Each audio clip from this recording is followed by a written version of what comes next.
Alaihi Wasallam.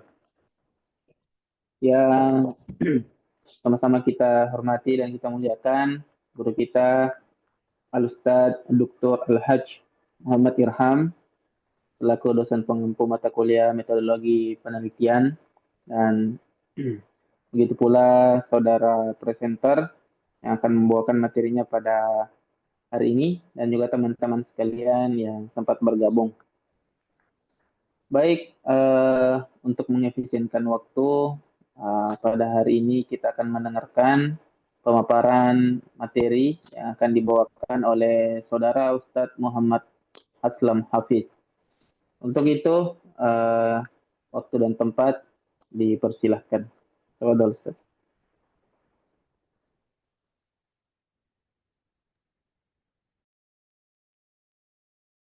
Baik,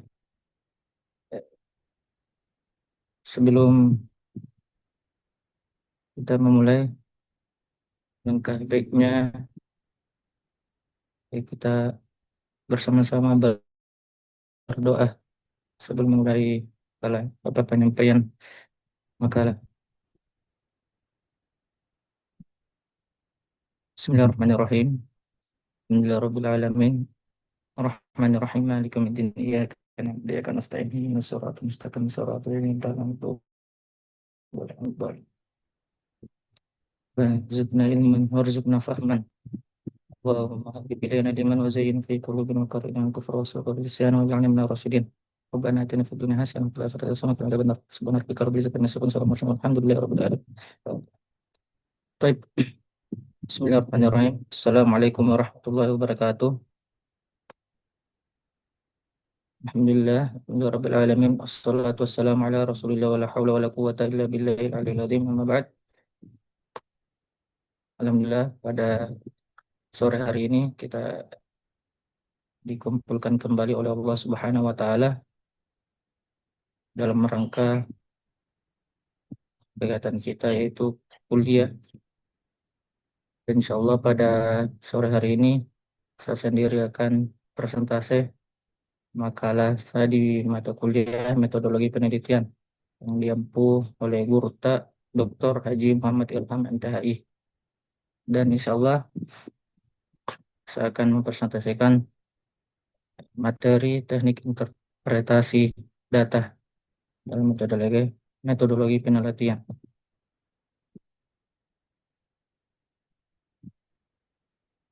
Baik, kita masuk ke pembahasan ke pendahuluan. Maksud saya ke pendahuluan latar belakang misalnya bahasanya dalam tradisi ilmu keilmuan Islam tafsir memiliki kedudukan penting sebagai disiplin yang berupaya menjelaskan maksud kandungan hikmah ayat Al-Quran.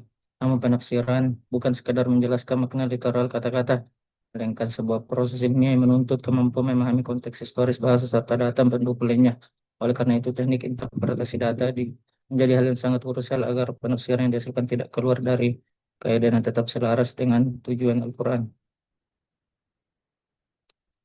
Daerah dari kajian tersebut tidak lagi hanya bertumpu pada penjelasan ulama klasik, tetapi juga melibatkan analisis terhadap data-data baru berupa naskah riwayat bahasa maupun fenomena sosial.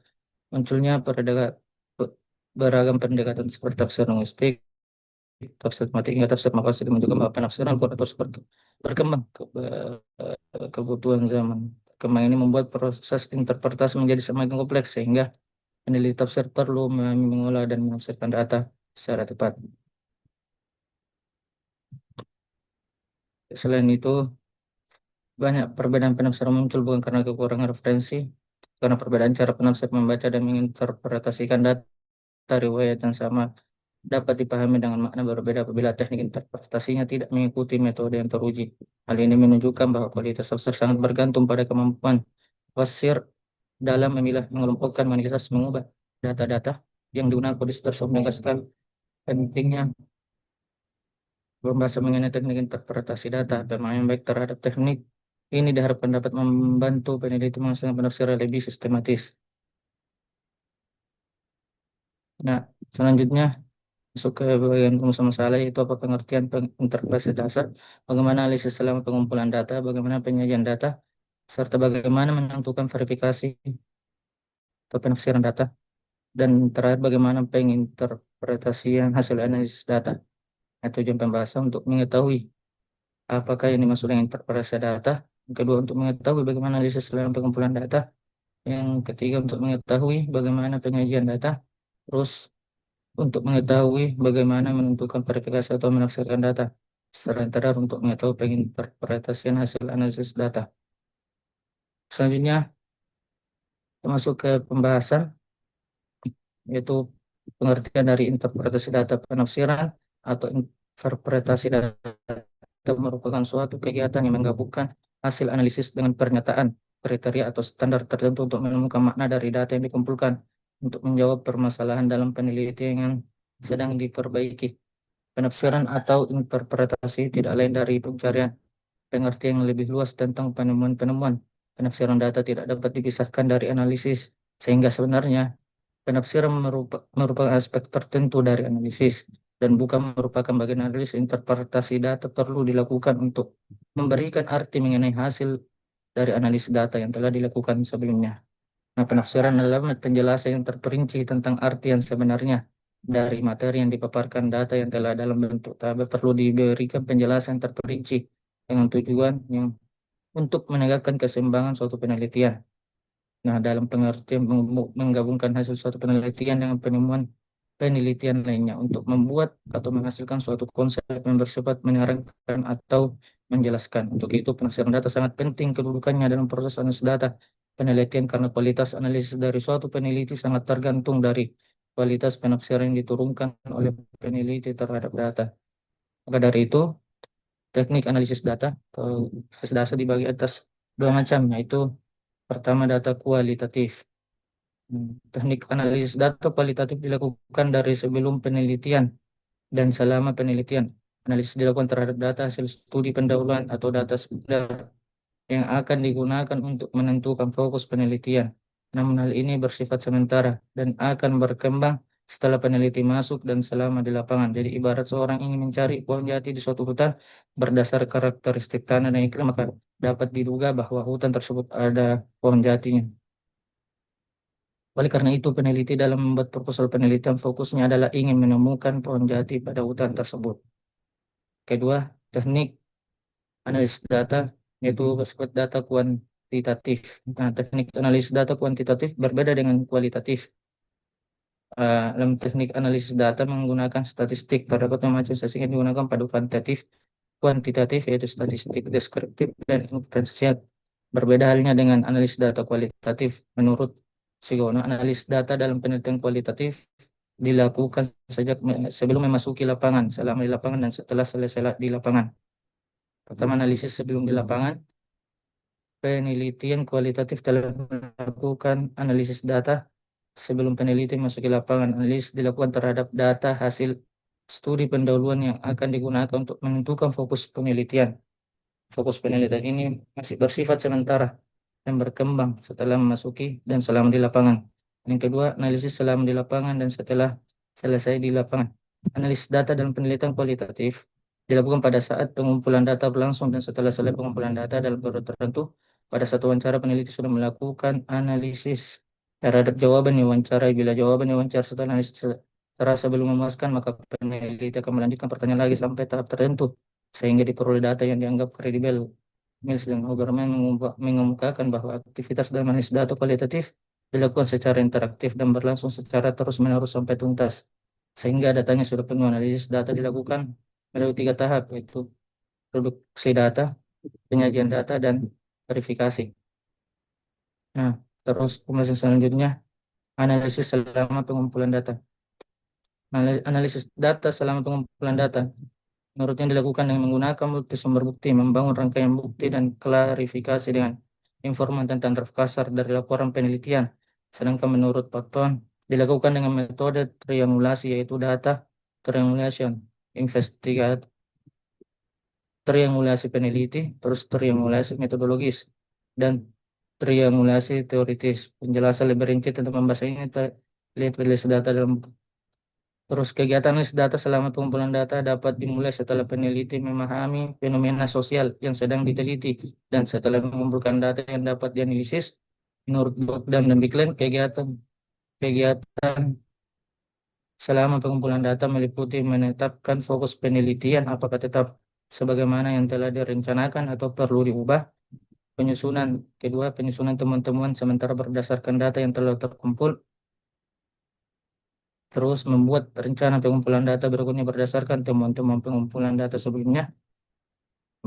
Terus pengembangan pertanyaan-pertanyaan analitik dalam rangka pengumpulan data berikutnya dan terakhir penetapan sasaran-sasaran pengumpulan data. Bahasan selanjutnya tentang penyajian data atau kategorisasi. Alur penting berikutnya dalam list data adalah penyajian data. Miles dan Huberman mengemukakan bahwa yang dimaksud penyajian data adalah menyajikan sekumpulan informasi yang tersusun yang memberi kemungkinan adanya penarikan kesimpulan dan pengambilan tindakan. Kemungkinan adanya penarikan kesimpulan dan pengambilan tindakan. Penyajian yang paling sering digunakan oleh peneliti kualitatif pada masa lalu adalah bentuk teks naratif. Teks naratif biasanya terlalu bertele-tele dalam menyajikan informasi dan kurang bisa menyederhanakan informasi. Di samping itu, dalam teks naratif peneliti sering menyajikan datanya secara panjang lebar, bahkan ribuan halaman. Cara seperti ini di samping tidak praktis dan tidak menyajikan informasi secara utuh dan sederhana juga sering menyeret peneliti tergelincir untuk bertindak ceroboh dan secara gegabah untuk mengambil kesimpulan yang memihak tersekat-sekat dan tidak berdasar. Manusia tidak cukup mampu sebagai memproses informasi yang besar jumlahnya. Kecenderungan kognitifnya adalah menyederhanakan informasi yang kompleks ke dalam kesatuan bentuk yang disederhanakan dan selektif atau konfigurasi yang mudah dipahami. Penyajian naratif perlu dilengkapi dengan berbagai jenis grafik, jaringan atau bagan. Semua itu dirancang guna menggabungkan informasi yang tersusun dalam satu bentuk yang padu dan mudah diraih. Dengan demikian, seorang penganalisis dapat melihat apa yang sedang terjadi dan menentukan apakah menarik kesimpulan yang benar ataukah terus melangkah melakukan analisis yang menurut saran yang dikiaskan oleh penyajian sebagai sesuatu yang mungkin berguna dalam rangka mengukur kualitas penyajian data yang dapat dilakukan. Peneliti kualitatif perlu bertanya kepada diri sendiri apakah ia paham penyajian informasi yang dilakukan, sebab seringkali peneliti tidak paham terhadap apa yang telah ia lakukan walaupun ia berhasil menulis laporan penelitiannya hingga hingga beratus-ratus halaman. Nah, yang terakhir adalah menafsirkan data atau menentukan verifikasi. Kegiatan analis berikutnya yang penting adalah menarik kesimpulan dan verifikasi. Dari permulaan pengumpulan data, seorang penganalisis kualitatif mulai mencari arti, pola-pola penjelasan, konfigurasi yang mungkin, alur sebab akibat dan proposisi. Peneliti yang berkompeten akan menangani kesimpulan-kesimpulan itu dengan longgar, tetap terbuka dengan seperti tetapi kesimpulan sudah disediakan mula-mula belum jelas kemudian menjadi lebih rinci dan mengakar dengan kokoh. Kesimpulan final mungkin tidak muncul sampai pengumpulan data berakhir, bergantung besarnya kumpulan-kumpulan catatan lapangan, pengkodean penyimpanan dan metode pencari ulang yang digunakan. Kecakapan peneliti dan tuntunan-tuntunan pemberian tetap sering kesimpulan itu telah dirumuskan sejak awal, sekalipun seorang peneliti menyatakan telah melanjutkan. Penarikan kesimpulan sebenarnya hanyalah sebagian dari suatu kegiatan dari konfigurasi yang utuh.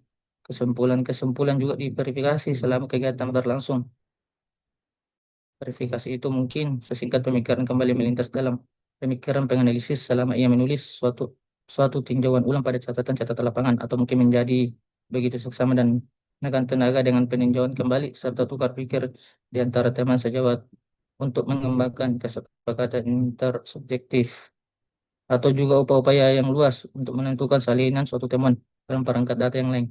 Singkatnya, makna-makna yang muncul dari data harus diuji kebenarannya, kekokohannya, dan kecocokannya, yakni yang merupakan validitasnya. Jika tidak demikian, yang dimiliki adalah cita-cita yang menerima sesuatu yang terjadi dan tidak jelas kebenaran dan kegunaannya. Keempat, langkah-langkah analisis data, mulai pengumpulan data, produksi data, penyajian data, penarikan kesimpulan, dan verifikasi merupakan satu kesatuan yang menjalin pada saat sebelum, selama, dan sesudah pengumpulan data dalam bentuk yang sejajar untuk membangun wawasan umum yang disebut analisis.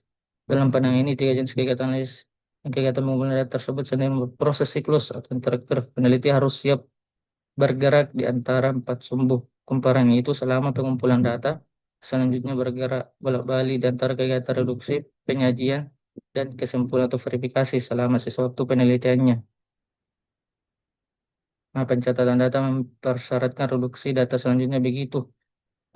Terisi kesimpulan awal dapat ditarik, tetapi hal itu mengirim pada pengambilan putusan. Misalnya untuk menambah kolom lagi pada matriks itu dapat menguji kesimpulan tersebut.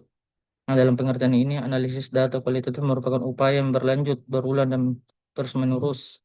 Masalah reduksi data, penyajian data, atau penarikan kesimpulan, verifikasi, keberhasilan, gambaran keberhasilan secara berurutan sebagai rangkaian kegiatan analisis yang saling susul menyusul. Nah, proses analisis ini secara konseptual tidak lebih rumit dibandingkan dengan analisis kuantitatif. Penelitian kuantitatif juga perlu melakukan reduksi data, penyajian data, dan penarikan kesimpulan. Perbedaannya yang mencolok dalam penelitian kuantitatif dilakukan melalui batasan-batasan yang jelas, metode yang sudah dikenal, patokan-patokan yang memberi pedoman, dan kegiatannya lebih berupa peristiwa berurutan jika dibanding dengan kegiatan berulang atau siklus.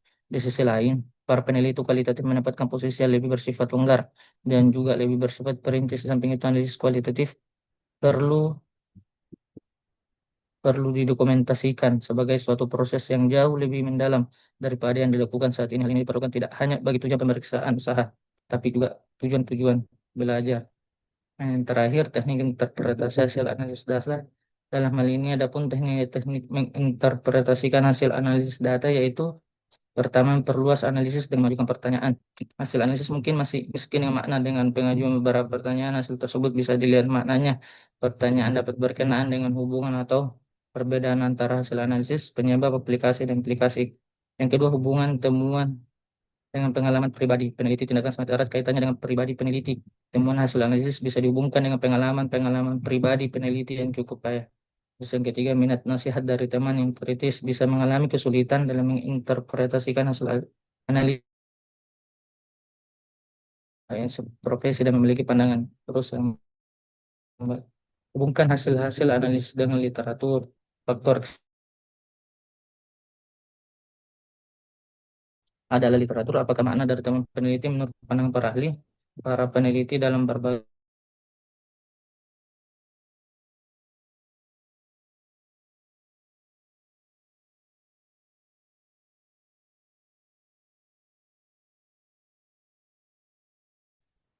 Nah, itu mungkin dari isi dari pembahasan tersebut. Terus kesimpulan berdasarkan pembahasan sebelum bab penafsiran atau interpretasi dasar merupakan suatu kegiatan yang menggabungkan hasil analisis dengan pernyataan kriteria atau standar tertentu untuk menemukan makna dari data yang dikumpulkan untuk menjawab permasalahan dalam penelitian yang sedang diperbaiki. Dalam rangka analisis dan interpretasi dasar, perlu dipahami tentang keberadaan data itu sendiri secara garis besar. Keberadaan data dapat digolongkan ke dalam dua jenis, yaitu data bermuatan kualitatif dan data bermuatan kuantitatif. Teknik analisis data adalah yaitu teknik analisis data kuantitatif dan teknik analisis data kualitatif. Dalam hal ini, teknik analisis data kuantitatif yang menggunakan statistik meliputi statistik deskriptif dan inferensial. Statistik inferensial meliputi. Nah, teknik analisis dan kuantitatif dilakukan dari sebelum penelitian, selama penelitian, dan sesudah penelitian yang meliputi analisis sebelum di lapangan. Itu mungkin itu tadi penyampaian dari saya. Maaf kalau banyak tanya. Sekian dari saya. Assalamualaikum warahmatullahi wabarakatuh. Waalaikumsalam warahmatullahi wabarakatuh. Baik, terima kasih para presenter atas yang disampaikan terkait dengan interpretasi data. Selanjutnya kita beralih ke sesi yang kedua, yaitu sesi tanya jawab. Untuk itu membuka kesempatan kepada teman-teman yang ingin bertanya. Saudara Makalah, silakan.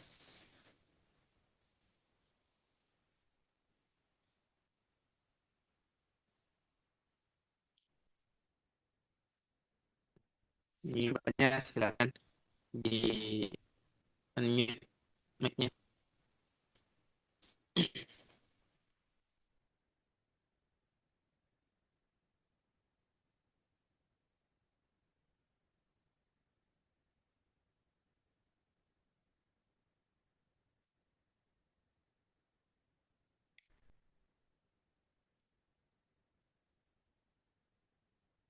Ada yang ingin bertanya? Silakan teman-teman.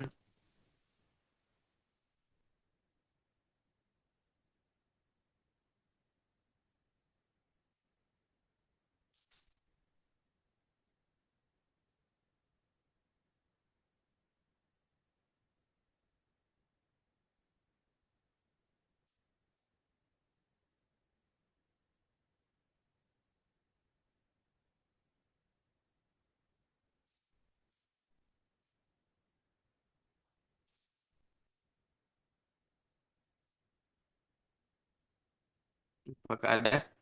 Kalau tidak ada, kita langsung kembalikan ke guru kita untuk menjelaskan. Kalau tidak ada bertanya, berarti saya yang bertanya ke makalah. Host. Iya, mana Fadal mau ke Ustaz. dulu? Nah, bertanya mau ke dulu. Kalau tidak saya itu bertanya. Hmm. Saya kasih waktu 1-2 menit. Ya, Hmm. teman-teman yang lain boleh ajukan pertanyaan, Pak.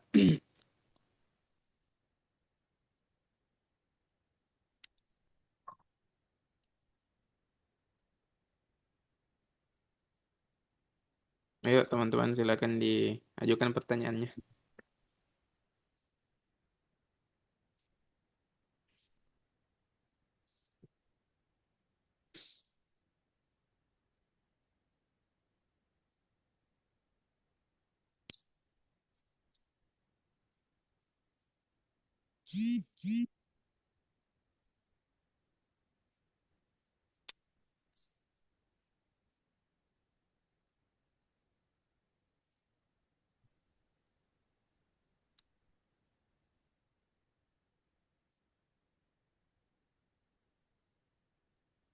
Oke, coba kita tampilkan makalahnya host kita ini, pemateri kita hari ini. Bisa ditampilkan. Sambil ditampilkan host, saya minta nanti yang presentasi berikutnya juga nanti belajar sedikit-sedikit ya. Mungkin orangnya pemalu ini presenter atau belum pede ya. Saya minta Anda harus belajar mengubah bahasa tulis dengan bahasa lisan ya. Merubah bahasa tulis dengan bahasa tulisan. Tadi saya lihat itu huruf per huruf dibaca semua. Iya, begitu tadi host, begitu. Atau saya di salah lihat. Nah, bagaimana Aslam? Oke. Saya lihat dibaca Iya, terbaca Sas. sebut. Ya, Sas. Ah, Mohon maaf juga sebelumnya, Sas. iya. Eh, Beberapa hari yang lalu juga, Sas, kurang sehat, Sas. Jadi kurang Kurang maksimal sehat, untuk kurang sehat. menyiapkannya. Oh iya. Oke, oke. Termasuk nanti pemakalan selanjutnya, saya minta pemakalan selanjutnya ini ada juga kelompok saya lihat ya. Jangan berarti saya pemakalan minggu depan baru berapa hari saya kerja. Ya, ini sudah lebih pertemuan ke-10. Berarti harusnya nanti pemakalan yang terakhir-terakhir harus semakin berkualitas. Kenapa semakin berkualitas? Semakin lama dikerja makalahnya, ya, semakin kokoh, ya, semakin dalam, apakah semakin tebal dan semakin dikuasai makalahnya. Ah, begitu kan? Kenapa? Sudah lama nih 10 minggu, 12 minggu, 13 minggu dan seterusnya, ya. Oke. Kemudian berikutnya saya minta mulai minggu depan saya ingin ada bukti bukti bukti kualitas dari makalah tak dalam bentuk apa? Dalam bentuk ini. Coba kita lihat dalam bentuk apa. Saya minta perasaan di awal saya sudah sampaikan ini. Pertemuan pertama atau pertemuan kedua. Ya, mulai dari kemarin kita ajarkan pedoman KTI, belum bisa lihat disesuaikan pakai template, ya kan? Nah, ada juga bentuk PowerPoint, walaupun sunnah tidak ada, banyak yang tidak pakai, dikumpul 2 hari sebelumnya, belum belum lagi KBBI-nya. contoh tadi sholat, SHO, ya. Padahal yang mana yang benar, belum lagi mendelay, tidak mendelay P, mendelay atau tidak. Coba, gentar itu. Makanya saya minta wordnya. Kalau saya minta wordnya, bahkan referensinya ini tadi saya cari-cari dari awal apa ya, cuma cuma sampai halaman 7 host, ya. Dan lain itu saya lihat tidak ada referensinya. Itu pun bukan mendelay. Nah, Iya, Prof. Iya, Prof. ya. Saya minta ini ya, pemakalan selanjutnya kalau bisa dilampirkan hasil turnitingnya supaya tidak dia copy paste. Dan saya tahu ini sumbernya dari mana ya. Eh, Oke.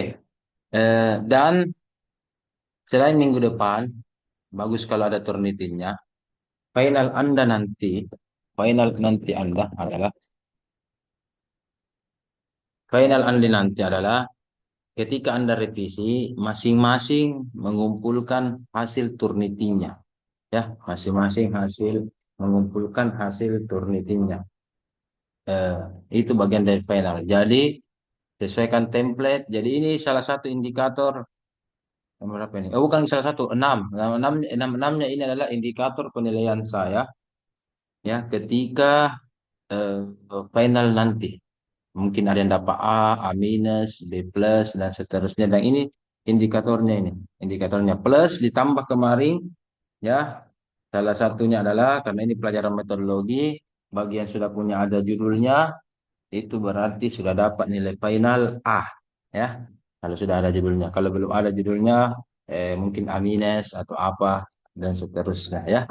Jadi saya minta ini yang 6 nanti Anda perbaiki, sesuaikan, revisi nanti makalah Anda ketika pas pertemuan terakhir, maka 1 minggu akan datang setelah pas pertemuan penutup, pertemuan ke-15, 16, maka dikumpul ini, maka dalam bentuk ada hasil turnitingnya, ya, hasil turniting. Dan sesuaikan pedoman, dibentuk, ditulis dalam bentuk Word ya, Word saja dikirim. Jadi ini ada hasil turnitingnya berapa persen, kemudian Word-nya ini semua, tugasnya semua dalam bentuk Word saja dikumpul, supaya saya nilai sesuai pedoman, KBI, dan seterusnya. Ya, oke. Sampai saat ini ada yang ingin bertanya dulu, termasuk Aslam, tidak menggunakan template ya, Aslam? Eh, iya, Ustaz, karena mengikuti makalah sebelum yang teman-teman sebelumnya, Ustaz. Sudah bisa Template-nya. jelaskan kemarin tuh di Iya, pertemuan keberapa dalam pakai iya, Ustaz. template. Sudah, Nah, Ustaz. ya Iya, cuma pada biasa, pertemuan kedua. iya, betul. Cuma biasa tidak enak kalau itu terus dibahas. Ya, Anda juga butuh penguatan materi, ya. Anda juga butuh penguatan materi. Sehingga bilang, udah siapa tahu minggu depan bagus dia apa, ya kan? Tapi karena sudah berapa pertemuan, begitu-begitu terus, maka apa boleh buat, siapa tahu nanti dibiarkan ya atau bagaimana. Kalau tidak percaya, nanti penilaiannya itu tentunya nanti di final atau revisi makalah ya. Walaupun kemarin pertemuan pertama sampai pertemuan 8 bukan saya masuk, tapi dengan adanya revisi makalah Anda, adanya hasil Purniting, kemudian adanya indikator Anda menggunakan KBBI, KTI yang baik, template atau buat tidak, disitulah penilaian kami. Ya, itulah penilaian kami. Anda sudah perbaiki dan tidak. Kemudian saya minta revisi-revisi Anda kasih warna biru. Ya, yang Anda revisi, yang Anda tambahkan, yang Anda masukkan, itu kasih warna biru. Kemudian yang warna hitam adalah tidak. Jadi begitu ya. Jadi kasih warna apa? Warna biru yang merupakan revisi-revisi baik dalam bentuk pertanyaan-pertanyaan dan seterusnya ya. Sampai saat ini ada yang ingin bertanya? Tidak ada, Ji. Nah, pemakalan tidak ada, Ji. Oke, kalau begitu kita lanjut. Mari kita lihat. Insight. Mau bertanya, silahkan. Sambil kita tampilkan makalahnya Ustaz Haslam ini. Oke, Tapi Ustaz, silakan. Tafadhal. eh, Kenapa? tapi saya tanyakan terkait yang di template di KTI. Yang mana itu? Kan saya Kenapa? lihat lihat di template di situ fontnya Cambria Hai, sama putus-putus di ku dengar, Muiz. Nggak tahu kalau saya yang dengar atau yang lain juga. Putus-putus ku dengar. mungkin jaringan kita. Iya, coba, iya, Tapi iya, Ustaz, iya. Iya, coba, ya, oke. Atau eh, headset tak? Kalau pakai headset, siapa tak mengganggu itu headset tak? tidak tidak Coba. pakai headset. Oh iya. Terus saya coba matikan kamera Ustaz, coba tahu Bang. Oh iya, ke off nih kamera tak? Tidak apa-apa. Tapi Ustaz, tentang di pedoman KTI itu untuk fontnya saya lihat kita menggunakan Cambria. Ya, jadi Kalau apakah tetap tulisan digunakan? Indonesia, kalau tulisan Indonesia. Terus lanjut. Kalau Arab lain lagi. Kemudian Oke. Arabnya saya pakai LPMK, tapi kalau saya lihat Bu, di template kali beda juga Ustaz. kali calibri, ya. Di Tapi template saya itu coba semua calibri. proposal saya Ustaz pakai Times New Roman sama Ustaz sama LPMK. Oh, tidak apa-apa ubah ubah. Tidak apa-apa diubah. Jadi kalau caranya diubah, kalau Indonesia semua aja begini, Control Alt key semua, ya. Jadi Control A namanya, Control A. Maka begini coba lihat tampilannya. Tabloid key semua, baru rubah di sini. Camria. Nah, langsung Camria, begitu. Kecuali ada Arab, mungkin tinggal dua paragraf atau satu paragraf Arab. Arabnya itu rubah nih Calibri. Begitu Ji. Udah sampai 1 menit, selesai aja dia itu. Heeh. Iya Ustaz. Anunya Nah, Ustaz, kalau misalnya transliterasi Ustaz bagaimana? transliterasi. Sudah Mi kemarin kita praktek transliterasi kah belum Pi? Kayaknya belum Ustaz. Belum Pi praktek transliterasi. Oke. Oke. Oke. Sekarang saya dulu kasih challenge. Oh, mungkin di kelas lain sempat saya tampilkan. Coba Anda masing-masing anak-anak tuliskan. Kalau saya katakan bisa Anda foto baru upload di WA group, bisa juga di kolom chat, terserah. Bisa Anda tulis baru foto di Zoom Anda kirimkan atau di WA group atau bisa langsung di kolom chat ya. Quran surah Quran surah Tapi sudah Ustaz kalau yang sudah Ustaz. tidak surah itu transliterasi. Berarti ini transliterasi. Yang anunya Ustaz, yang kayak isi teks begitu Sama Ji, mesti semacam. sama kurang lebih. Jadi rumusnya itu secara umum itu transliterasi miring. Kecuali nama tempat, nama surah, nama orang, nama wilayah, nama ulama, maka itu tidak miring. Ya, Tapi Ustaz, kalau misalnya kan di font itu gimana cara menulisnya transliterasi Ustaz? Kita mau kasih titik atas, titik bawah, oh tapi belum font diperhati itu. Arabia begitu. Bila, coba. Kalau begitu kita praktek sekarang. Kita buka Word kosong dan kita akan lihat ya, kita akan tampilkan bagaimana tulisan transliterasinya yang baik dan benar di font itu. Oke. Coba kita share. Oke, sudah ada Word kosong.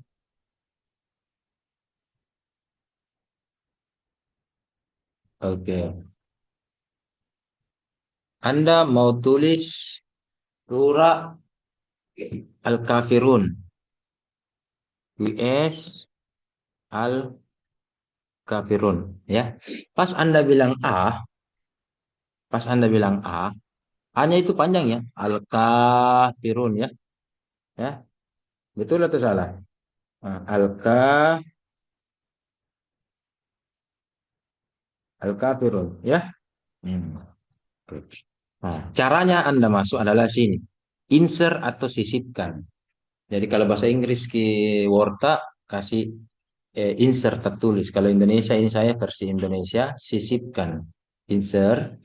Kemudian masuk ke simbol. Mana tadi insertnya? Insert. Masuk ke simbol. Masuk ke simbol lainnya atau more symbol. Nah, untuk saat ini kendalanya cuma satu. Kalau HP Anda Apple ya. Tapi selama HP Anda bukan di Apple, apakah Mandike atau Kaduriang atau merek apapun itu aman ya. Seperti ini. Al-Kafirun. Tuh, ada di simbol. Coba lihat, banyaknya simbol. Banyak simbol sini. Coba lihat. Coba banyak sekali. Macam-macamnya ya. Cari di situ. Ini A yang ada tanda panjangnya. Ya, ada tanda panjangnya. Maka insert, sisipkan. Nah, coba kita lihat apa yang terjadi. Begini. Al-Kafirun. U juga, U lagi. U begini salah. U panjang. U panjang. Ini. Nah, ini. Al-Kafirun. Oke. Maka secara umum ini harus apa tadi? Camriyah. Nah, Al-Kafirun. Nah, Al-Kafirun itu 109 kalau nggak salah. Surah ke-109 ayat pertama misalkan. Nah, begitu. Jadi caranya masuk tadi mana? Di-insert. Di-insert ya. Di-insert cara transliterasinya. Kalau Anda menyebutkan nama ulama Abu, Abu ya, Abu berarti pakai U ya. Abu. U-nya U panjang, Abu itu tadi, Abu. Hamid, Hamid. Ternyata hanya juga H panjang, Abu Hamid. Al-Ghazali.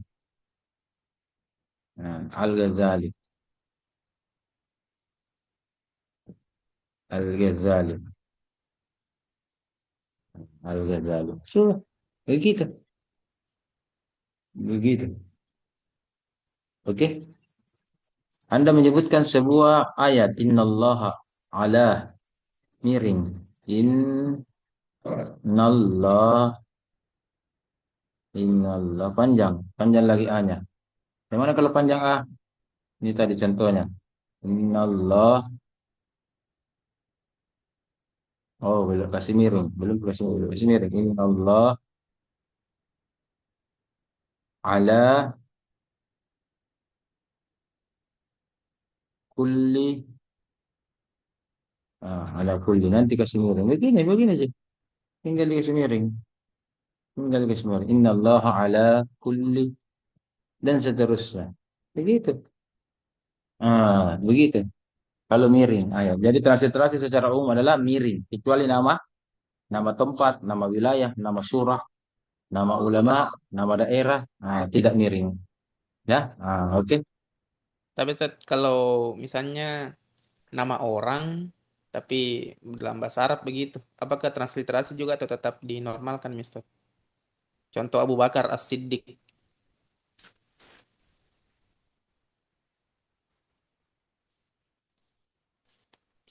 Oke, kalau nama ulama kasih transliterasi. Tapi kalau ulamanya orang Indonesia, Quraish Shihab, ya jangan pakai transliterasi. Transliterasi berlaku namanya transliterasi. Trans berubah bahasa, berubah huruf dari Arab ke Indonesia. Kalau orang Indonesia namanya memang Quraish Shihab, ya jangan ubah-ubah. Ya kan? Kalau namanya Sangkala Baco, jangan ubah-ubah. Ya kan? Jangan ubah-ubah. Kalau Inggris, jangan ubah-ubah. Tapi yang dimasuk, kalau Inggris dengan kita sama hurufnya ya, namanya huruf Latin. Dan Indonesia itu namanya tidak ada huruf Indonesia, huruf Latin. Nah, Arab ada namanya hurufnya dia, huruf hijaiyah. Nah, ketika dia dari huruf hijaiyah beralih kepada huruf Latin Indonesia, barulah pakai transliterasi. Berarti nama-nama ulama seperti misalkan tadi ini Abu Hamid Al-Ghazali. Tapi kalau Anda sebutkan anaknya Ahmad Dhani, Al-Ghazali juga namanya, tak usah pakai transliterasi. Ya. Tapi kalau ulama Hujjatul Islam yang Anda masuk Al-Ghazali, kasih transliterasi. Tapi kalau Al-Ghazali artis, tak usah kasih apa? Transliterasi. Begitu. Tapi Begitu. Ustaz, Silakan. kalau misalnya kayak bahasa Indonesia yang diadopsi dari bahasa Arab, apakah tetap pakai transliterasi atau bagaimana, Ustaz? Oke. Pilihannya ada dua. Bisa transliterasi dan bisa KBBI. Kalau sudah masuk KBBI. sudah masuk KBBI. Nah, tapi yang saya suka kalau bagus kalau KBBI supaya tidak rempong lagi miring-miringnya, tidak rempong lagi ada titiknya, ada tanda panjangnya, seperti sholat atau seperti sholawat yang di makalahnya siapa tadi makalahnya Haslam. Nah, ya seperti tadi.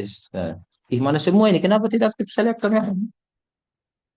Oh ya aktif di. Oh ya oke. Ada beberapa yang aktif, ada tidak. Oke, kita lanjut. Seperti yang ditulis di Haslam, ya. Solawat, solawat. Coba kita lihat solawat. Nah, ya. Kalau Anda kasih bahasa Arab solawat, berarti S titik bawah. S titik bawah, ya. Solawat. Pakai so. Tetapi kalau KBBI, coba lihat KBBI. Kalau solawat itu begini. Solawat. Ya. Menembus yo yo. Solawat. Begitu, ya. Nah, sama dengan sholat juga, sholat. Nah, sholat itu sudah masuk KBBI, sholat. Nah, begini. Jadi pilihannya ada dua. Kalau saya yang penting konsisten, dan kalau saya disuruh pilih, saya lebih suka kalau yang sudah KBBI kita yang Indonesia supaya tidak rempong ya, tidak rempong atau tidak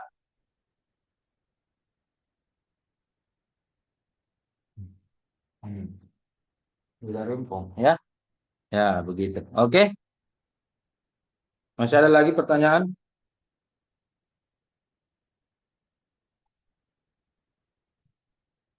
Ada lagi?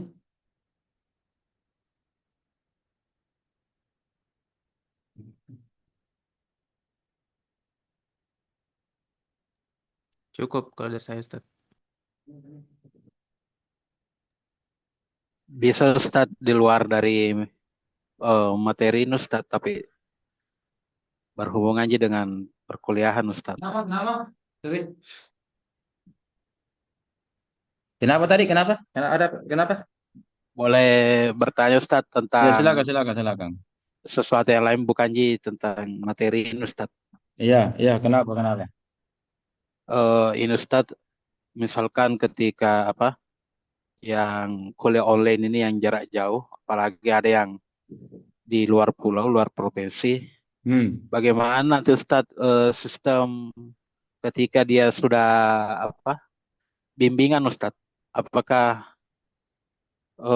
harus ketemu langsung atau online Ustaz? Karena seperti Ustaz Muiz ini Oke. contohnya di Ya. Sorong, kalau bimbingan 10 kali berarti harus ketemu langsung Ustaz. Ya 10 kali ya bolak-balik Sorong, Makassar. 30 juta, alhamdulillah. Oke. Ada juga Ustaz, kalau Ini mungkin ya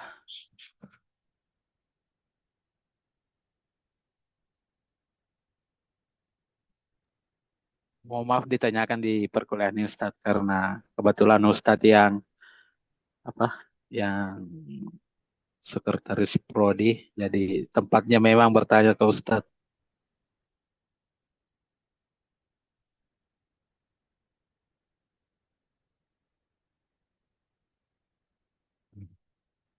Oke, sorry.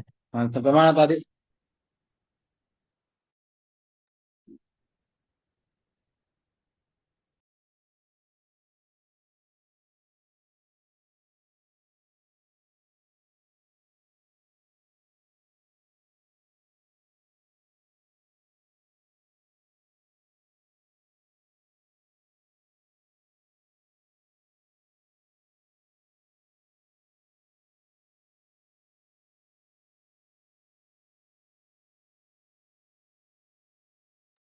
Oke, secara umum ingat baik-baik, kampus itu terbagi atas dua. Ada namanya universitas terbuka, ada namanya universitas yang bukan terbuka atau umum. Ya, seperti kita negeri kah atau swasta dan seterusnya ya. Imam pernah dengar ya universitas terbuka? Kalau di Makassar ada, buka bandara itu universitas terbuka. Pernah Nah, apa Ustaz. yang Anda tahu itu universitas terbuka? Eh kuliah jarak jauh, start kampusnya, mahasiswanya Oh dengan iya, kampus oke. itu. Oke. Bahkan universitas terbuka ini ada iklannya biasa. Tahun-tahun lalu masih ada. Ya, dari kementerian. Memang ini full 100% online. Itu dulu. Ya. Jadi kampus terbuka 100% online. Kampus yang lain, seperti kita, UIN, umum, negeri, ataupun bisa juga swasta, memungkinkan mengadopsi. Tapi kita bukan universitas terbuka. Nah, sebagaimana izin kita, ya. Nah, sebagaimana izin kita itu, PJJ kita, namanya perkuliahan jarak jauh kita, itu istilahnya 50-50. 50-50. Bagaimana interpretasinya 50-50? Ya, kuliahnya, oke, online. Tetapi ketika ujian-ujian secara umum, itu ujiannya offline. Gimana kalau bimbingan? Itu bimbingan hak dari penguji. Saya harus akui, ada juga penguji, tidak apa-apa nak. Nanti ujian baru kita offline. Ada begitu. Ada juga penguji tidak bagus kalau datang. Kita bagus coret-coret, kita bisa diskusi dengan lanjut, dengan seksama, ya kan? Nah, sudah kita fasilitasi 50% istilahnya online, selebihnya juga adalah offline. Nah, jadi begitu. Jadi kita walaupun non reguler, jadi saya minta bisa sisipkan waktu. Jadi kalau mau Anda sempro paling-paling bimbingan ya 1 minggu di Makassar atau 3 hari sudah tuntas, bisa daftar ujian, ya kan? Nah, nanti ujian lagi baru datang. Oke, begitu pula sebaliknya. Jadi mungkin ada di Makassar cuma 3 hari, 1 minggu atau berapa hari lah, ya, baru mungkin kembali lagi. Ada juga mahasiswa kemarin dari Kalimantan sekali dia standby 1 bulan 2 bulan jadi dia sempro sampai tutup 1 bulan 2 bulan berhasil. Ada juga begitu. Kalau yang jauh-jauh, kalau Sulselji seperti Anda mungkin dari Sengkang Wajo, ya agak dekat, nah, boleh begitu. Atau Anda di Makassar berapa hari kerja, pulang lagi kembali weekend sama istri atau bawa juga istri ini boleh. Jadi istilahnya diatur ya, diatur bagaimana baiknya. Intinya adalah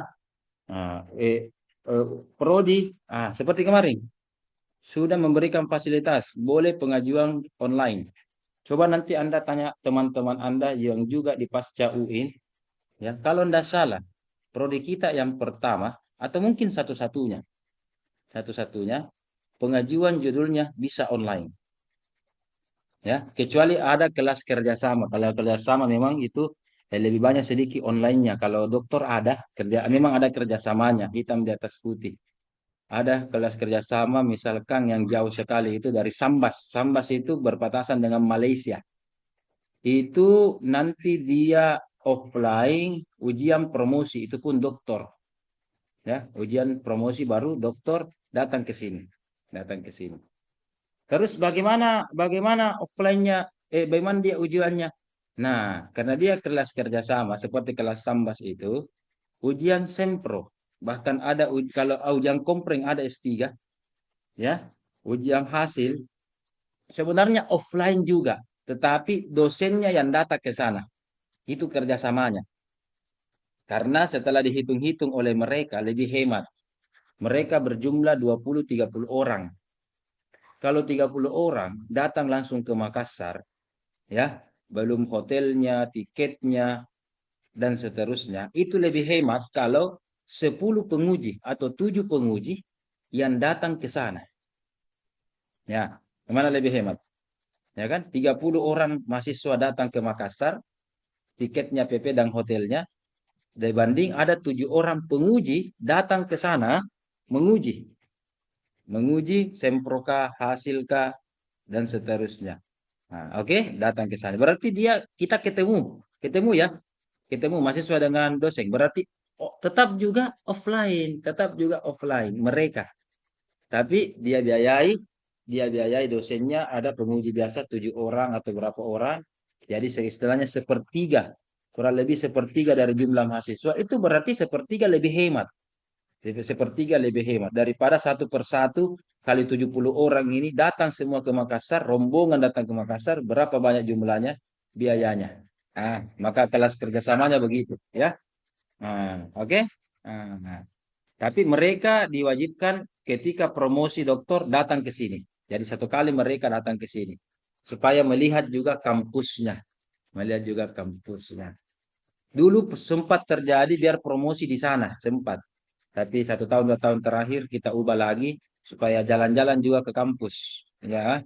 Walaupun kelas kerja sana, begitu, begitu. Jadi bisalah dibuangkan waktu Bapak, Ustaz, adik-adik semua, ya. Dan seterusnya.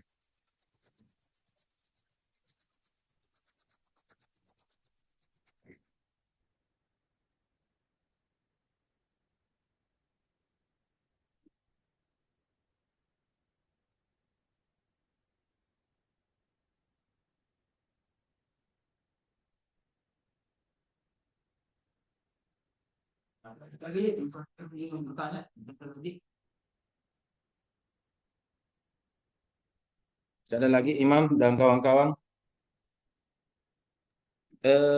Setelah Ustaz, ini, jadi ya, kenapa Imam? eh, jadi Ustaz, jadi untuk yang bimbingan ketika pengerjaan penelitiannya itu tergantung dari kesepakatan mahasiswa dengan pembimbingnya ya Ustaz. Iya, kami tidak, Kalau iya, misalkan kami pembimbingnya tidak, mau iya, online, betul.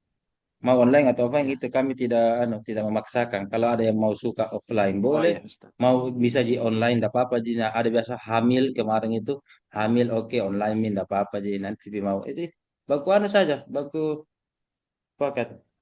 Oh ya Ustaz. Karena juga ada yang kecelakaan, mohon maaf, misalkan ada yang kecelakaan, dia katakan Ustadz, ini saya kecelakaan, ada apa dan seterusnya, sakit lah begitu, uzur. Kalau begitu sempro saja. Tapi mau pengujinya, mau pembimbingnya, ya kita prodi tidak apa-apa. Kalau mau pembimbing pengujinya, Ustaz, insya Allah kalau tahun bulan-bulan depan sehat mak, ujian hasilku tutupku offline nggak minta jak kebijaksanaan. Ya boleh saja begitu. Itu kan kondisional, ya. Namanya uzur, namanya apa, ya tidak apa-apa. Begitu. Iya. Tapi Tapi Ustaz, istilahnya promotor itu mau kasih komunikasi, kenapa, apa masalahnya, ya, ya, atau apa dan seterusnya. Siapa tahu di sini juga ada mungkin mutawif di sini, ada yang tinggal di luar negeri atau apa dan seterusnya. Ya kalau pembimbingnya mau sempro atau apa, ya, tidak apa-apa secara umum. Yang penting ya kebijaksanaan mungkin bisalah 1 kali. Kalau sepakat semuanya empat-empat, pembimbing 2, penguji 2, oke. Kita prodi saja ya. Kalau sepakat ya, bahkan kami berikan link Zoom premium. Silakan ini. Tapi kalau sepakat, tapi kalau ada yang tidak mau, pembimbingnya ada yang tidak mau atau yang bersikeras, jangan, tidak enak ujian kalau kalau online apa itu misalkan kita apa boleh buat, kita juga tidak boleh, istilahnya harus la tazlimuna wa la tuzlamun, saling-saling enak lah, ya, win-win solution. Ya, jadi istilahnya kita ini di UIN di pasca relatif tidak juga terlalu kaku, tapi tetap juga berdasar, ya, tetap juga berdasar karena eh, kita juga negeri, ya, ada undang-undang tertentunya dan seterusnya. Mungkin ada lagi yang lain, tapi Ustaz, saya Ustaz. silakan Muiz.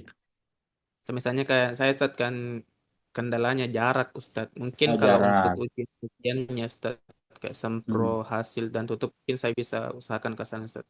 Tapi kalau Ya, kayak bimbingan Ustaz kira-kira semoga bisa ya Ustaz bimbingannya online ya, Ustaz. bimbingan kan tidak lama, ya, istilahnya. Yang penting kalau mau bimbingan, proposalnya sudah baik, ya, proposalnya baik, ya. Ya, proposalnya baik, kemudian eh, proposalnya baik, jadi ya kalau mau pembimbingnya ya tinggal enak. Dan kalau baik paling bagus itu kalau 1 kali saja bimbingan langsung tanda tangan atau kedua kalinya langsung tanda tangan kan enak, ya, enak itu bimbingan begitu. Tapi ya betul itu kan biasa, ada mahasiswa mau maaf 3 kali baru tanda tangan, ada juga satu kali alhamdulillah jadi. Ya, itu wallahu alam. Mungkin antara doanya terkabul ataukah memang usahanya maksimal sehingga pembimbing langsung tanda tangan. Ya, itu mungkin banyak faktor itu. Ya kan? Apakah doanya kebetulan pas gini momennya bagus. Ya kan? Tanda tangan langsung. Misalkan, tahu sana ada juga mengatakan, karena memang yang Anda kerjakan, wah, sudah layak ini jadi sempro ini. Bagus ini, walaupun ada salah tapi minor, minor berarti sedikit. Ujian lagi minggu depan, ujian makin nanti nih berapa hari. Saya setuju ini. Bisa saja begitu, bisa saja begitu, ya. Yang penting itu tadi metodologinya, draftnya jadi dan bagus, bagus. Ya, saya harus akui, memang ada yang saya laporkan, dapat laporan, 3 kali mah ini, 4 kali mah. Coba yang kuliah, iya tahu, baru sampul baru apa salah-salah lagi. Ya kan, kan tidak enak juga nanti di hadapan penguji. Promotornya masa dikasih izinkan sampel baru anu tidak bagus ini, tidak layak misalkan atau tidak memenuhi syarat, kan? Tapi kalau bagus tahu ya, siapa dulu dong promotornya? Ya kan bagus tahu, iya tahu, iya bagus ki. Jadi berarti memang dibimbing sama promotornya, kan begitu kan? Baku-baku anu, oh iya. Walaupun sebenarnya kita baku mengerti ya tahu ini mungkin sibuk, profesor ini tuh sibuk, si Anu sibuk, mungkin saja ada begitu begitu. Tetapi pasti kan itu ada catatan-catatan pribadi kita. Oh bagus caranya membimbing, oh cuek jika ketika membimbing, ketat jika ketika membimbing, atau memang tahu betul-betul, nah perhatikan ini dan seterusnya. Itu kan begitu kan? Jadi jadi jadi ingat itu anak-anak, beda-beda karakter pembimbing atau penguji Anda masing-masing. Ya, laki-laki, perempuan, profesor, doktor, beda-beda, beda-beda. Contoh, sudah berapa dosen yang Anda ajar ini? Beda-beda itu karakternya, beda-beda. Ada yang tekankan begini, ada tekankan ini, dan seterusnya. Begitu ya. Saya rasa begitu, anak-anak. Ya, berdoa, berdoa dan usaha. Saya rasa tidak, tidak ada mikala itu. Berdoa dengan usaha. Boleh lagi Ustaz? Satu lagi Ustaz. Ya, silakan. Satu lagi Ustaz. Silakan, silakan.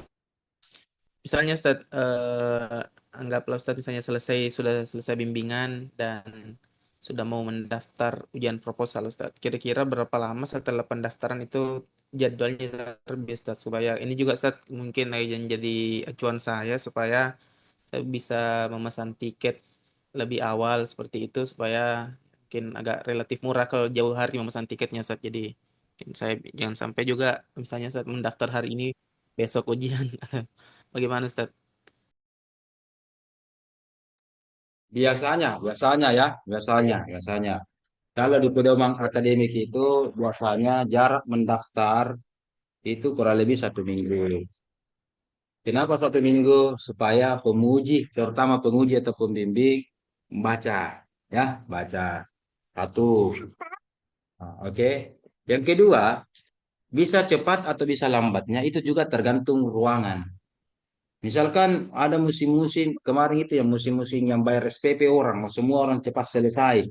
Kalau terlambat, itu kemarin terkendala ruangan, ya kan?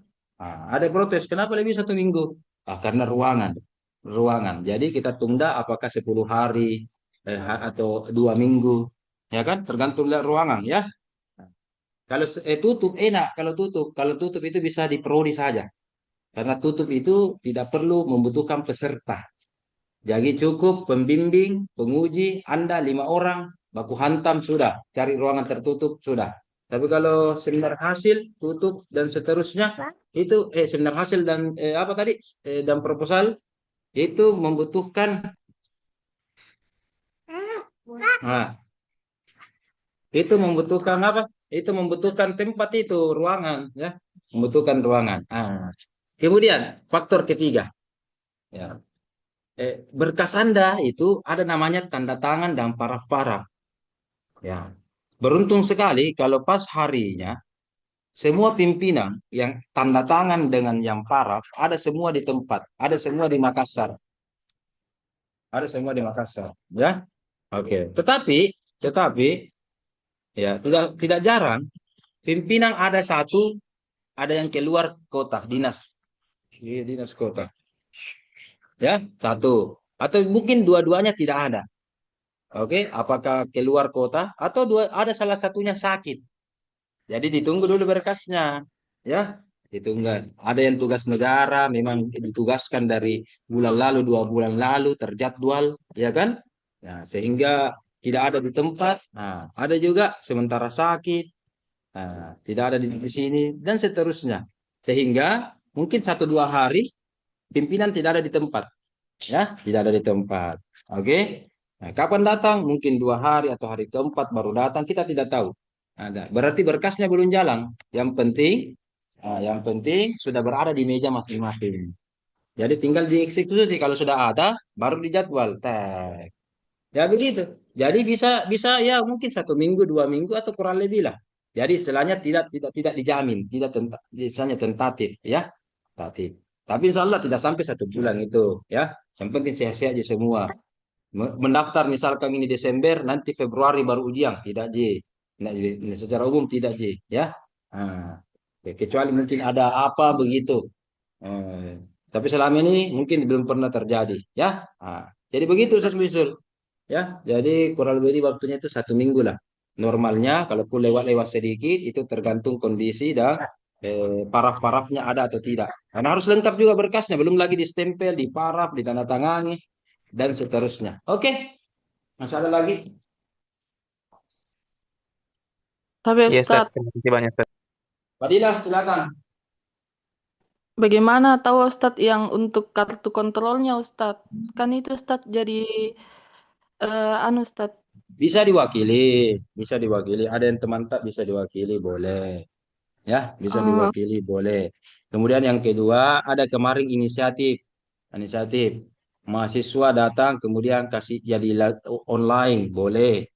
Ya, boleh. Bila itu hari ada 1-2 orang, boleh. Silakan. Kalau mau Anda kasih online, boleh. Kalau kami secara khusus belum sempat. Belum sempatnya itu karena kita disuruh standby di prodi. Yang kedua, belum lagi mengajar atau menguji, ya kan? Dan selain menguji, tugas dosen itu ada 3, tridharma namanya, ya, tridharma dosen. Satu diantaranya adalah mengajar dan menguji. Duanya itu selain mengajar menguji, ada memang tugas dosen begitu, ya, dan seterusnya. Sehingga kalau ada yang berinisiatif mau, silakan, silakan. Tinggal nanti ada buktinya, ada buktinya. Oke, saya bisa wakilkan. Oh, kalau ada buktinya, ini saya dulu sudah berapa kali hadir. Mana buktinya? Saya coba sini. Oke, saya paraf sebagai gantinya. Saya 5 kali masuk online SAS. Oke, 5 kali juga saya kasih paraf. Ya kan? Saya 10 kali, 10 kali juga saya kasih paraf. Begitu. Kita jujur-jujur saja. Tidak apa-apa. Cuma minta bantuan lah, minta bantuan. Ya, minta bantuan karena di luar nih kuasanya prodi kalau semua ujian istilahnya apa ya? Kan harus pituan orang. HP standby, ya kan? Belum itu pimpinan telepon-telepon kita, belum lagi ada mahasiswa juga mau telepon-telepon kita, belum lagi yang mau kita ajar, mau kita uji, ya kan? Jadi kalau Kang standby begini tuan kamera ya standby. Coba HP ku banyak, 2, 3, 4, ya kan?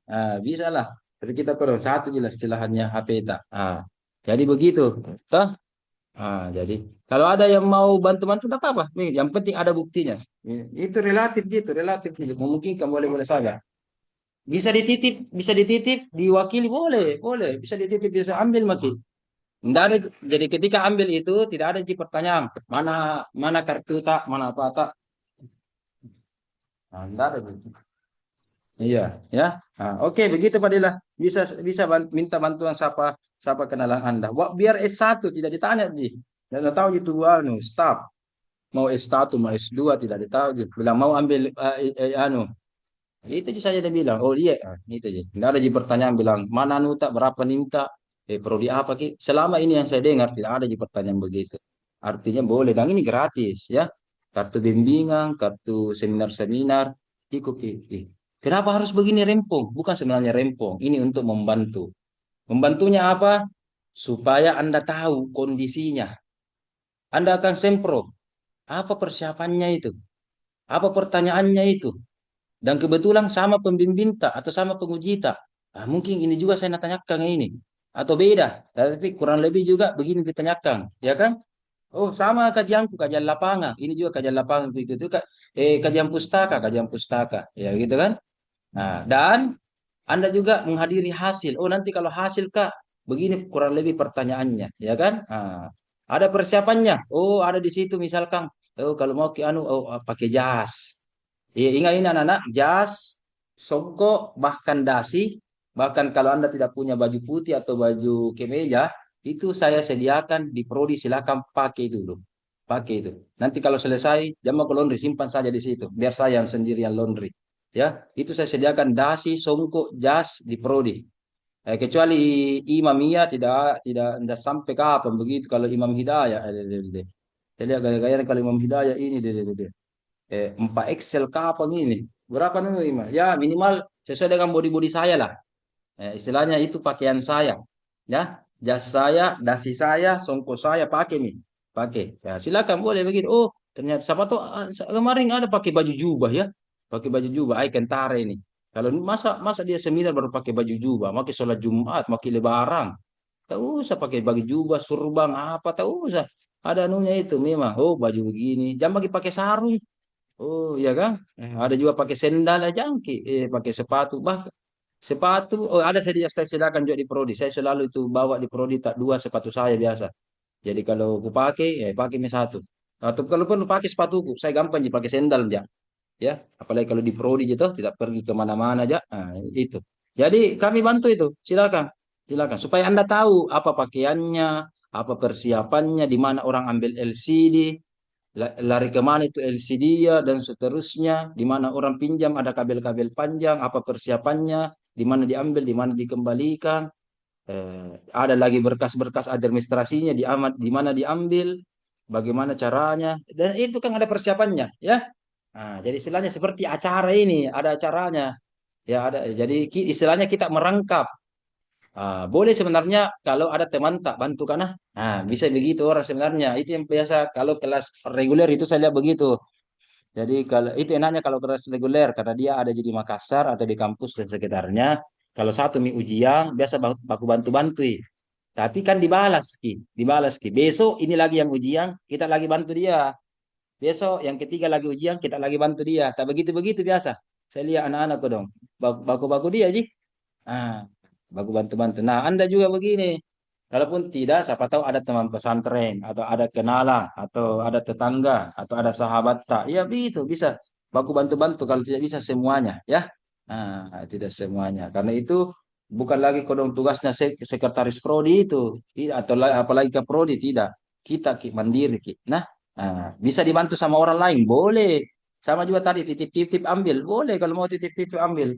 Ada yang bantu untuk rekam secara online, hadiri, boleh, boleh, boleh. Cuma kemarin ada yang saya tegur dan jangan cuma kelasnya di di linknya, di grup kalau perlu linknya itu supaya yang hadir banyak. Oh begitu Stas. Iya. Jangan cuma di link kelasnya kalau perlu di WA grup yang besar itu. Supaya banyak yang datang. Tinggal di screenshot, ya kan? Datang tahu dan seterusnya. Dan terutama di situ ada catatan siapa yang mahasiswa siapa yang sempro. Siapa promovendusnya. Di situ ada catatan di situ berapa NIM-nya. Kan mau diisi itu bukti bahwa Anda hadir. Buktinya Anda tahu berapa NIM-nya, prodi apa dan siapa namanya, apa judul makalahnya, apa judul tesisnya. Berarti kalau Anda tahu itu berarti Anda hadir ya. Dan dibuktikan juga ada fotonya. Begitu jadi enak sih, sederhana itu sebenarnya orang. Ya bisa saling bantu membantu, tidak ketat-ketat banget sih. Tidak kaku orang. Jadi kita ini tafsir paling enak, tidak kaku. Sama memahami Al-Quran juga kita tidak boleh juga kaku sekali. Ya kan? Ada kan itu biasa golongan, kaku sekali. Nabi katanya tidak pernah maulid. Oh. Nabi katanya tidak pernah mengadakan ini. Nabi bid'ah haram. Itu kan terlalu kaku. Ya hemat saya di UIN tidak ada ya anak tafsir atau dosen tafsir yang begini. Justru bukan dosen tafsir yang begini. Atau mungkin dia dosen dosen umum. Bukan istilahnya agama, tapi semangat beragamanya tinggi, ya semangat beragamanya tinggi sehingga dia terlalu kaku dalam memahami agama. Ya. Kalau kita anak tafsir ya dosen tafsir, ya sebenarnya kita relatif, relatif. Jadi kita saja ada konteks-konteks, ada kebijaksanaan dan seterusnya. Yang ingat anak-anak ya, bahwa ya bukan saya bilang, tapi itu ada yang pernah bilang mahasiswa, ya dosen yang paling enteng, yang paling enak beradaptasi dan yang paling istilahnya tidak terlalu menegangkan ya, itu dari dosen tafsir. Dosen-dosen yang lain, prodi-prodi lain, ya oke, orang mau ujian pasti tegang. Belum lagi dosennya dihadapi tegang. Ini tidak. Oke, ujiannya pasti tegang. Namanya mental ya. Ya, tapi rata-rata dosennya itu enak, enak. Jadi istilahnya enteng-enteng lah. Biasa bercanda aja, biasa kasih ketawa-ketawa atau apa, kasih kasih jalan mempermudah atau nilainya juga bagus, ya. Hmm, ya dan seterusnya. Begitu begitu anak-anak. Jadi enak sih. Ada prodi yang lain itu memang terlalu ideal. Bagus memang ideal, ideal bagus. Kalau kami itu kasih nilai terkadang bukan lihat idealnya. Kami kasih nilai ada doa di baliknya. Hari ini mungkin tidak sempronya ini jelek sebenarnya, harusnya dapat 60 ji. Tapi karena dia sopan, karena dia akhlaknya bagus, semangat dan seterusnya, apalagi kita belajar Al-Qur'an, istilahnya barakana Al-Qur'an ya. Maka apa yang terjadi? Ya kasih nilai 80 lah, enggak apa-apa. Jadi ada doa motivasi di situ. Jadi nilai doa di situ. Jadi ada nilai tapi di baliknya nilai itu ada doa. Siapa tahu besok-besok pintar mau guna. Nah, siapa tahu besok-besok kalau tinggi IP kamu dapat kerja bagus. Ya kan? Nah, kalau tinggi IP kamu semangat kau belajar. Ya kan? Jangan berhenti belajar, jangan berhenti membaca dan seterusnya. Walaupun misalkan nilainya 60 atau 70, tapi ditambah-tambah sedikit. Nah, nah, dosen-dosen itu saya lihat banyak begitu kalau dosen tafsir. Jadi ada disisipkan doa di baliknya. Nah, tapi tidak salah juga prodi lain kalau mau ideal, karena memang tahu ya, kalau ideal begitu, cek cek cek, cek, ya ini. Kalau kita oh anu ini ya lumayan lah kasih begini nih. Sudah minta tambah berapa poin, ada doa di baliknya. Nah, begitu saya lihat anunya dosen-dosen kita jadi enak sih. Dalam memberi nilai juga tidak terlalu ketat-ketat banget sih ya. Yang penting ikuti. Nah, seperti tadi Turnitin, KBBI, KA dan seterusnya ikuti saja, ikuti. Ya, kalaupun salah-salah sedikit, kurang sedikit. Ada biasa kan salah-salah sedikit langsung error. Salah-salah sedikit tidak boleh ikut ujian. Iya kan? Seperti tadi, ada yang terlambat. Iya. Harusnya kalau kita mau ketat, yang terlambat jangan masuk. Yang terlambat alfa. Begitu kan? Tapi jangan juga ulangi begitu terus. Ya, kalau ulangi begitu terus, kita itu istilahnya kurang barakah. Nah, ingat kita anak-anak, terutama yang laki-laki, Anda pasti pernah mendengarkan. Ketika hari Jumat, khotib sudah naik di mimbar. Imam, Anda tahu apa hadisnya? Apa lanjutannya ini hadis? Kalau waktu sholat Jumat ini. Khotib sudah naik di mimbar. Kemudian ada yang baru datang. Apa yang terjadi? Imam, bisa dijawab? Ada yang bisa jawab? Lanjutannya ini hadis. Apa Imam? Nggak pernah dengar ini hadis, apalagi laki-laki nih. Banyak laki-laki nih. Muiz, Muhammad Nur, Asis, Sulfadli. Ada yang tahu apa lanjutannya nih hadis? Haslam, Fajri. Apa lanjutannya nih hadis? إذا صعد الخطيب المنبر Idza qoma al-imamu. Oke, boleh. Maka yang datang terlambat itu bagaimana? Bagaimana yang datang terlambat? Fasalla rakaatain Ustaz. Bukan. Fasalla rakaatain. Tidak, yang datang terlambat. Nah. Tidak. Iya, oke, tetap oke fasalla rakaat ini oke. Tapi malaikat sudah tidak mencatatnya. Ya. Betul. Pernah dengar itu hadis?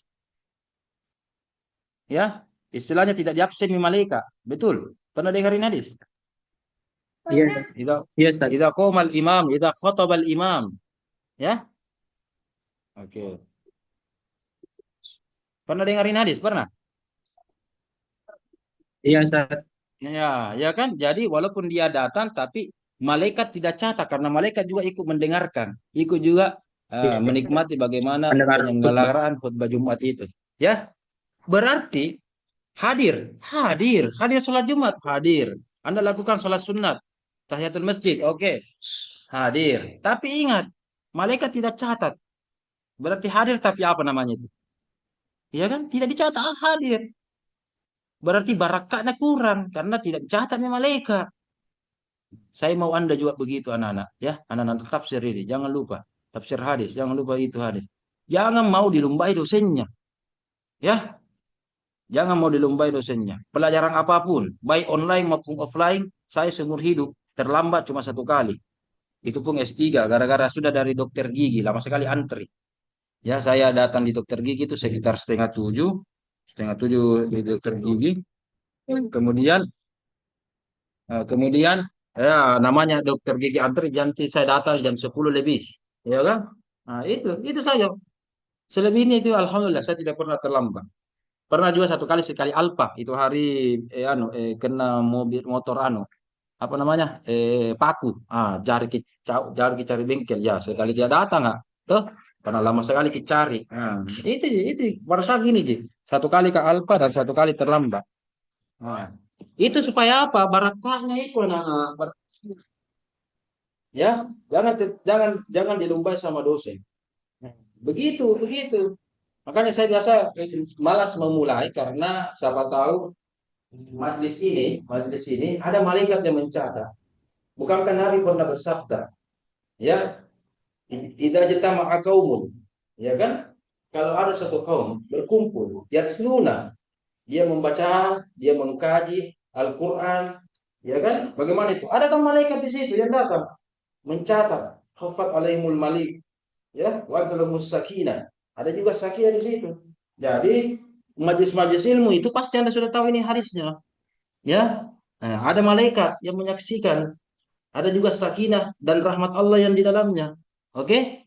Nah, kalau Anda terlambat bagaimana? Bagaimana kalau terlambat? Tuh? Nah, tidak ada catat di malaikat. Makanya saya kasihan kalau Anda terlambat.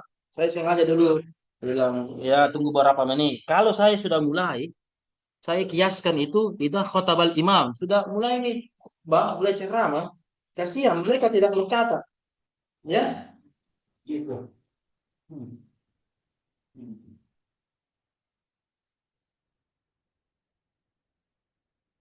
Nah, dan seterusnya. Makanya bagus juga kalau lumbai itu dosennya. Kalau dosennya terlambat, masalahnya dia. Berarti dia yang tanggung. Yang penting jangan mahasiswa terlambat. Anda yang juga tidak dapat barakah kalau terlambat. Ya kan? Nah, begitu saudara-saudara. Itu namanya berkah. Misalkan saya sudah 15 tahun tamat S1. Ya, sudah 15 tahun sudah tamat S1.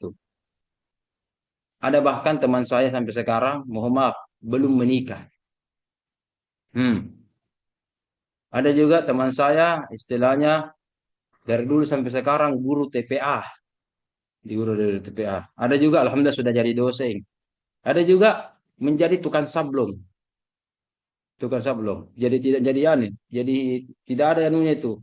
Padahal dia sudah hafal Al-Quran dari tafsir SAG, tidak ada itu. Istilahnya tidak berguna ilmu begitu nah. Tapi yang ada keterampilannya mas sablon atau tukang jahit. Jadi kita ketemu, ada yang jadi orang, ada yang belum sukses, ada yang sudah sukses, ada apa dan sebagainya, gitu kan? Begitu. Jadi beda-beda. Ya, beda-beda. Jadi nanti ini Anda semua baru ketemu besok-besok, 10 tahun, 20 tahun akan datang, mungkin di sini ada menjadi dosen, jadi rektor, jadi kiai, ya kan? Jadi profesor, jadi doktor, sudah lanjut S3 doktor, sudah menikah, ada yang belum menikah, ada yang banyak anak. Nah, itu kan macam-macam. Itu namanya barakah, anak. Barakah. Ya, barakah. Ya, barakah itu bagaimana? Allah lihat barakahnya sesuai dengan kerajinan kita. Kan biasa bilang, biasa-biasa gitu orang. Tapi kenapa sekarang